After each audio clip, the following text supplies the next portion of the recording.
Chez Agora, ici Télévision, Monsieur Mourtar Chewi, romancier qui nous parle du Maroc, est connu pour ses écrits incisifs, sarcastiques et provocateurs. Son style associe le réalisme au merveilleux, le sérieux à la dérision et la dévotion au blasphème. On va parler aujourd'hui de son 9e roman, le 4e livre. Monsieur Mourtar, c'est avec plaisir qu'on vous accueille chez Agora. Bonjour. Bonjour mon cher Kamal, bonjour à tout le monde. Tout d'abord, merci pour votre invitation et bienvenue à vos téléspectateurs qui me suivent et j'espère qu'ils passeront un bon moment avec nous. Ben, ça nous fait plaisir. C'est pas c'est pas ton premier passage, mais c'est toujours un plaisir de t'accueillir. Parmi on va dire, les auteurs au Maroc les plus prolifiques et puis les auteurs les plus appréciés, mais là, avec un tel roman, le 4e livre, d'ailleurs, je vous en félicite. Il y a beaucoup d'imagination. On va en parler durant cette entrevue de cette histoire de Mehdi. L'histoire de Mehdi, campagnard du Maroc qui est chargé par 3 sages de nettoyer les 3 livres saints de toute trace de violence et de créer justement un nouveau texte. Alors, quelle est la finalité justement d'un tel choix? Et puis, est-ce qu'on peut dire dans un premier temps qu'il y a quelque part une critique, je mets le mot entre guillemets, envers les religions à travers ce livre, justement? Oui, il est vrai qu'un tel sujet est problématique, bien entendu. Et de toute façon, dans chaque travail littéraire, il y a forcément une finalité. Et moi, j'ai l'habitude de toute façon de toujours travailler mes textes en fonction de 3 lettres, ce que j'appelle moi le QCP. Hein?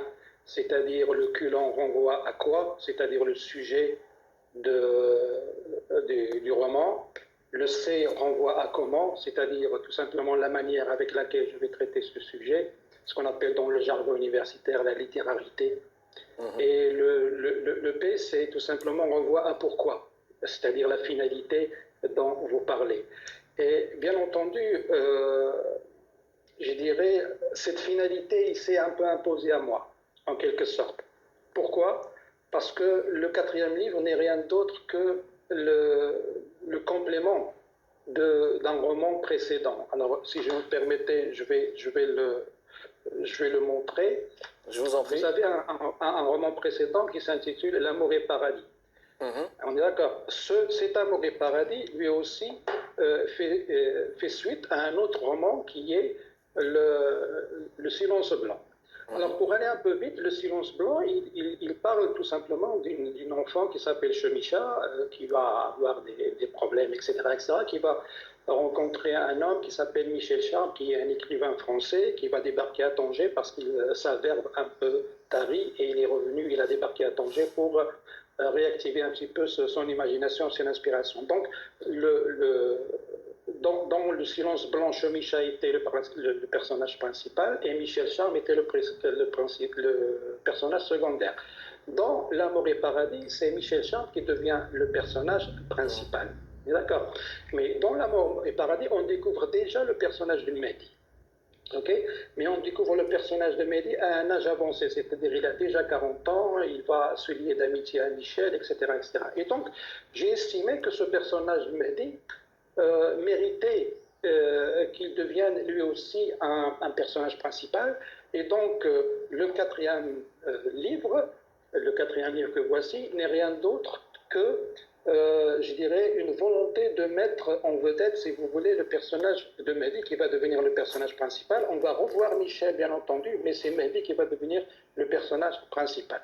Ça, c'est quelque chose d'important à savoir pour un petit peu situer le texte. Maintenant, pour la finalité, bien entendu.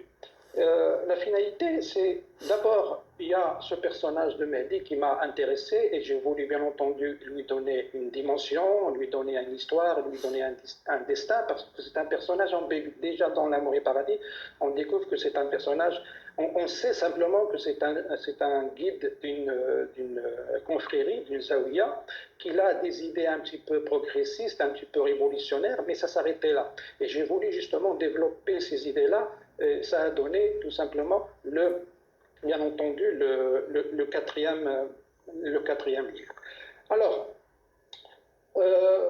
une des choses qui m'a tout simplement intéressé dans la finalité de ce livre, en fait, il y a une finalité qui s'imposait d'elle-même, puisque déjà dans L'amour et paradis, Mahdi parle de son envie de revoir justement certains préceptes de la religion, que ce soit musulmane ou d'autres religions, bien entendu.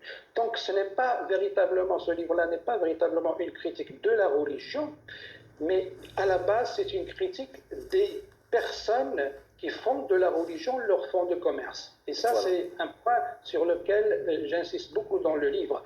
Mahdi va, à un moment donné, il va devenir un clochard et il va comprendre en fait que si on veut sortir, s'il veut sortir de ce marasme, s'il veut devenir quelqu'un, parce que lui, entre parenthèses, il voit la vie, je dirais, sous forme binaire. Pour lui, il y a deux types de personnes dans la vie. Il y a les loups et il y a les brebis. Et lui, il va refuser d'être une brebis et il va décider d'être un loup. Mais pour devenir un loup, il faut avoir, bien entendu, des richesses, à la fois, bien entendu, richesses pécuniaires en quelque sorte, mais aussi la richesse spirituelle. Donc, il va comprendre qu'un des moyens justement, de devenir riche, c'est d'utiliser la religion. Et il va utiliser la religion comme un fonds de commerce et il va devenir ce qu'il va devenir, bien entendu, dans la suite de l'histoire. Donc là, ce n'est pas une critique de la religion. La finalité de ce livre n'est pas de critiquer les religions, mais de critiquer tous ceux qui font de la religion leur fonds de commerce pour leur intérêt, bien entendu, personnel. Parfait. Voilà.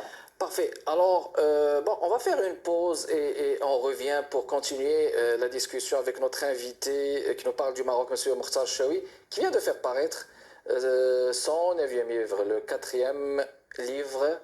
Donc, ça, c'est un livre qui parle justement d'une thématique assez sensible. Notre invité vient justement de dire qu'on ne parle pas d'une critique de religion, mais les personnages sont vraiment particuliers. On va en parler, on va le faire dans les prochaines minutes. Restez avec nous, on vous revient.